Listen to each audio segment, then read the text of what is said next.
The woman arrives and begins to ring the doorbell of the apartment. We see the resident go to the door and open it. With a voice of despair, the woman in red asks for the password of the Wi-Fi of her neighbor. For a moment the resident is frightened, but cannot believe the request. She asks if her neighbor isn't shy about going to ask her for her Wi-Fi password while she's cleaning her house. The woman in red, without even answering, asks her neighbor to put the password for her, saying she needs to stay up to date with the gossip. While typing, the other woman says that she should be more up to date with the cute ones in the world. Once again outraged, the resident says she has more to do. She hands the phone back and her neighbor leaves without thanking her for the improvement. We see the resident return to the kitchen and a message from 2 hours later. Again, the neighbor in the red blouse returns to the door of our resident. With the voice of those who do not accept the no as an answer, the woman asks her neighbor to give her 1 cup of sugar. The resident responds saying that she is going to the market and cannot stop to help her with it at the moment. The neighbor does not allow the exit of the resident, saying that it is something fast, that she is in the middle of a recipe and needs the sugar at that moment. The resident says that if she lets her out, she will bring a packet of sugar to her neighbor. Neighbor, who just walks into her house and sits back to asking for the cup of sugar. The resident says she can't. She needs to go to the market because she needs to buy some things for her lunch. Still not understanding, the woman in red asks once again, this time saying that the other residents always speak well of the woman's kindness. Undeterred, she asks if the woman in red has nothing else to do in her house. Without responding, the woman says that her neighbor should be more updated in the messages of the condominium. The resident just responds by saying she doesn't have time to spend on it since she has so much to do with her life. As always, the woman does not listen and goes back to asking for sugar. Getting angry, the resident asks if the person cannot wait a while, which, as she said, will bring her a packet of sugar. The woman says she can't wait because she's in the middle of a recipe. Already stressed by the situation, she gives up and asks her neighbor to wait in the living room. As soon as she leaves, the woman in red stands up and with a sordid smile begins to walk.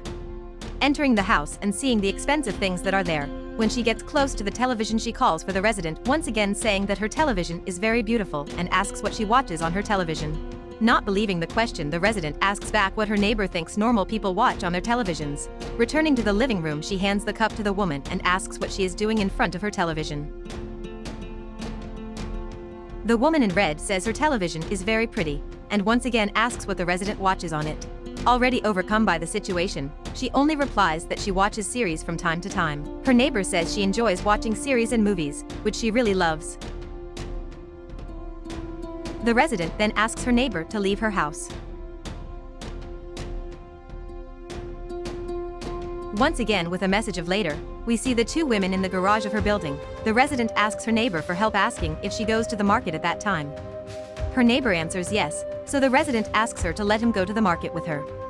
The neighbor says she can't take her because her husband complained about the gas prices, and so she doesn't give anyone a ride, and I really can't. The resident, without understanding, says that they go to the same place, but the woman in red, as always, does not listen and just continues to ask the resident to get away from her car. The indignant resident leaves the scene.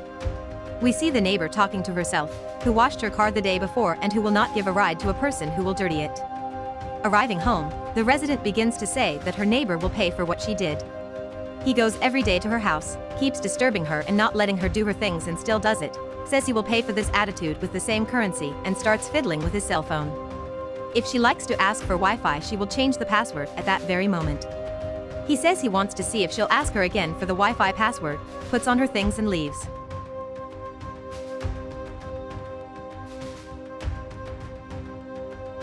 We then see her neighbor running up the stairs and start ringing her doorbell and her door non-stop. We see the owner of the house next to the door with a smile on her face.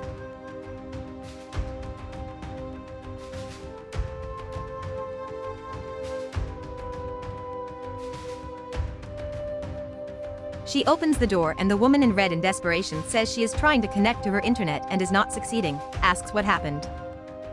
With a look of dominance, the resident says she changed the password and still asks if her neighbor had not noticed. Without understanding, the neighbor just asks her to put the new password on her phone. Laughing, she says she will not do it, because her husband told her that they should stop distributing the password of the Wi-Fi, because people have conditions, if not had they would not be living there. It says that everyone should pay for their own internet and each have their own Wi-Fi on their mobile phones.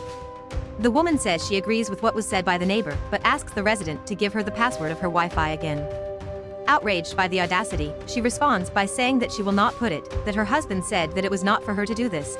People spend on so much and superfluous things and cannot afford a Wi-Fi. So many petty people out there just like her. The neighbor asks again, and once again the resident says no, so that she will ask for another neighbor. Since the staff talks a lot, there must be other neighbors who can help her, and says goodbye sending kisses. The scene cuts once again and we are again faced with the constant noise of a doorbell being pressed. Again is the woman.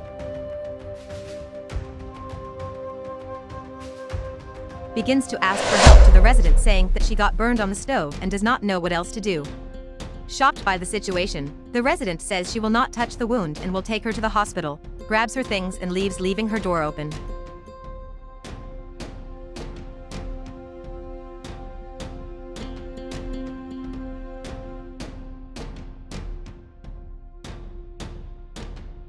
Changing the scene again, we see the neighbor with a new bandage on her wound.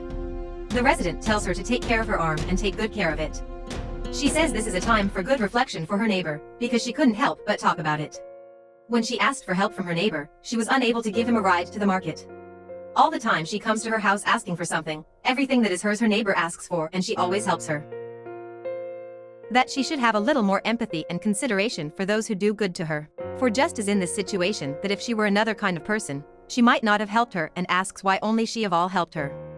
Embarrassed by what happened, the neighbor says that it is true, that it should be different. That she's going to try to get better at it. The resident says that as human beings we should always be prepared to help our fellow man, even more so when it is someone who is always willing to help us when we need, that this is the minimum. That we should have gratitude for people. The neighbor once again says she will try to be a new person. The resident just hugs her and says it's okay. The two of them walk out.